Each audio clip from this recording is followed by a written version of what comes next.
A first-year student at a prestigious business school decided to test out his classroom theories in the real world. He walked right up to a beautiful woman sitting in the student lounge and, without saying a single word, threw his arms around her. The woman pushed him back, completely stunned. "What on earth do you think you're doing?" The guy smiled smoothly, adjusted his collar, and said, "Direct marketing. We skip the middleman and go straight for the target audience." Smack! The woman delivered a textbook left hook that echoed across the lounge. The guy stumbled back, clutching his bright red cheek in total shock. "Hey, what was that for?"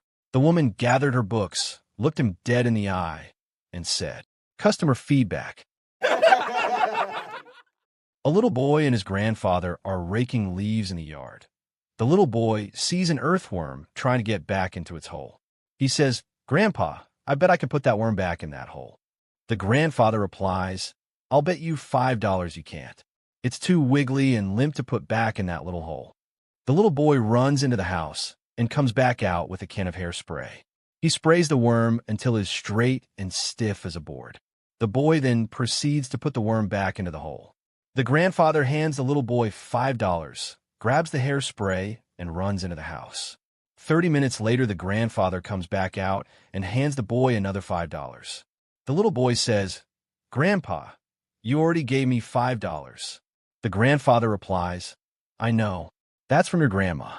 The mid-afternoon sun was beating down on the lake when a wildlife and fisheries patrol boat sliced through the water, pulling up right alongside a lone fisherman.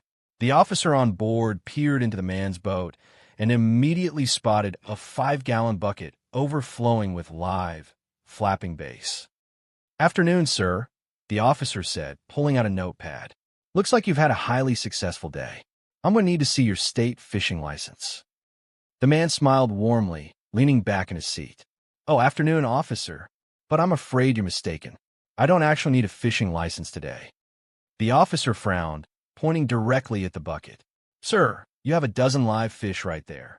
Unless those walked into your boat on their own, you've been fishing. Hand over the permit." "Oh, these aren't wild fish," the man explained earnestly. "These are my personal pets. I just brought them out here from the house to give them a little exercise and let them enjoy the open water." The officer stared at him, completely deadpan. "Pet fish, in the middle of a public lake." "Absolutely. They're incredibly well-trained," the man beamed. "I'll let them out of the bucket, they swim around the boat and stretch their fins, and the second I give a sharp whistle, they all jump right back into the bucket. It's quite a beautiful thing to watch." The officer scratched his chin, a skeptical smirk forming on his face. "Son, I've been a game warden for 15 years, and I've heard some wild stories, but I have got to see this. Go ahead. Let him stretch." The man nodded, picked up the heavy bucket, and casually dumped every single fish right back into the deep, murky water. They vanished instantly. The man set the empty bucket down, sat back, and looked calmly at the warden. The officer waited a few seconds, then tapped his notepad. "All right, let's hear the whistle. Call him back."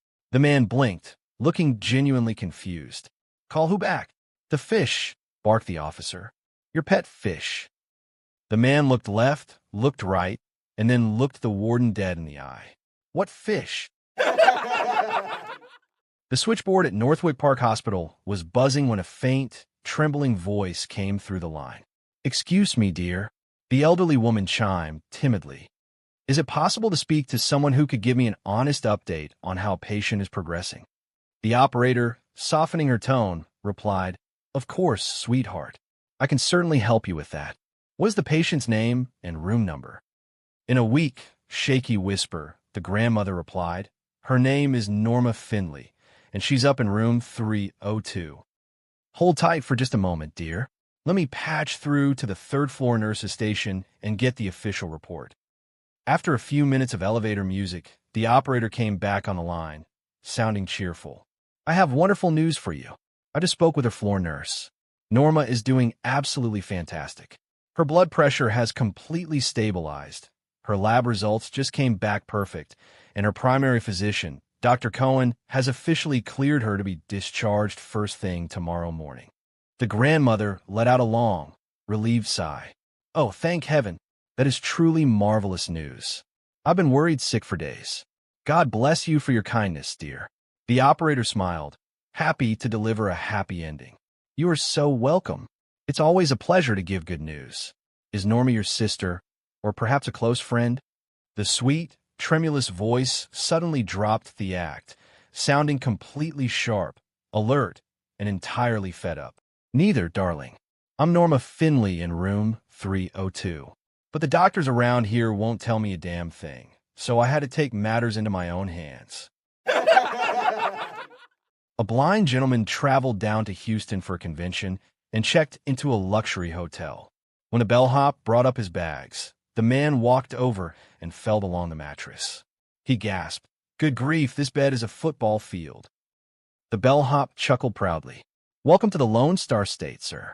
Everything's bigger in Texas." Later that evening, the traveler made his way down to the hotel lounge. He climbed onto a massive leather bar stool and ordered a standard draft beer.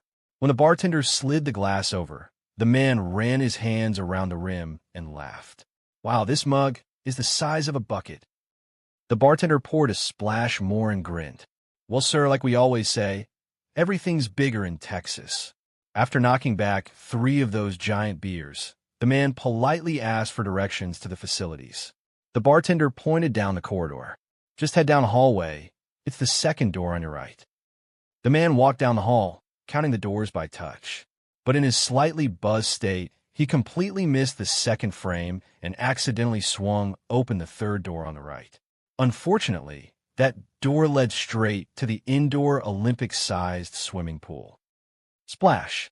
He plummeted straight into the deep end, sinking like a stone. A second later, his head broke the surface.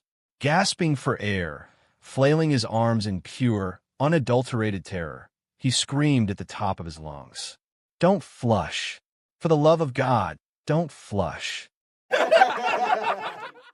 My 12-year-old son, Leo, has reached that age where he asks questions with absolutely zero filter. Yesterday, he was sitting in the den watching his grandfather meticulously clean his favorite snooker cue. Leo leaned forward, entirely serious, and asked, "Grandpa, you've lived a long time. What would you say is honestly the absolute worst part about getting old?" I cringed from the kitchen, waiting for a deep lecture about arthritis or memory loss. Instead, the old man didn't even blink. He leaned on his cue and said, deadpan, "Erectile dysfunction, kiddo. Hands down." Leo frowned, completely out of his depth, but tried to understand the logistics. "But is it really that bad, Grandpa? What does it actually feel like?"